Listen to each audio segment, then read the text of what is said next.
आज का विचार 107.8 FM हिमगिरी की आवाज, आपकी अपनी आवाज।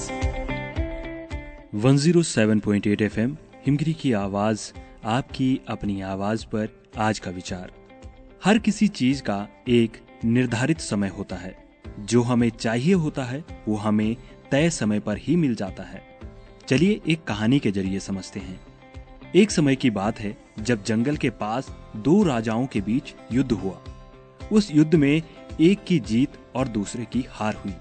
युद्ध खत्म होने के बाद तेज आंधी चली, जिस कारण युद्ध के दौरान बजाया जाने वाला ढोल लुढ़क कर जंगल में चला जाता है और एक पेड़ से जाकर अटक जाता है।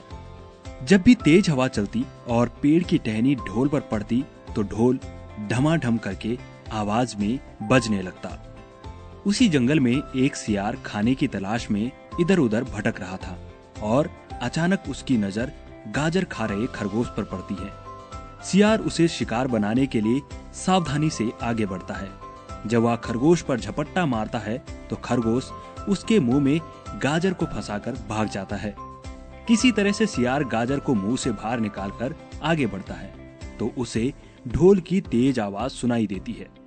वह ढोल की आवाज सुनकर घबरा जाता है और सोचने लगता है कि उसने कभी पहले किसी जानवर की ऐसी आवाज नहीं सुनी। जहां से ढोल की आवाज आ रही थी, सियार उसी ओर जाता है और यह जानने की कोशिश करता है कि यह कौन सा जानवर है, उड़ने वाला है या चलने वाला है।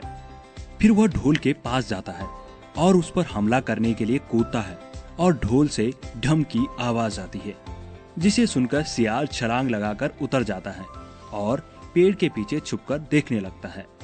कुछ मिनट बाद किसी तरह की प्रतिक्रिया न होने पर वह फिर से ढोल पर हमला करता है और फिर से ढम की आवाज होती है।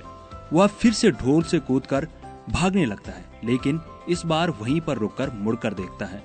ढोल में किसी भी तरह की हलचल न होने पर वह समझ जाता है कि यह कोई जानवर नहीं है। फिर वह ढोल पर कूद कूद कर ढोल बजाने लगता है। इससे ढोल हिलने लगता है और लुढ़कने भी लगता है, जिससे सियार ढोल से गिर जाता है और ढोल बीच में से फट जाता है।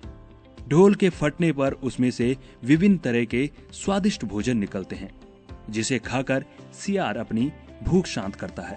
इसीलिए कहते हैं, समय हर किसी का आता है लेकिन समय पर ही आता है। सुनते रहिए हिमगिरी की आवाज, आपकी अपनी आवाज।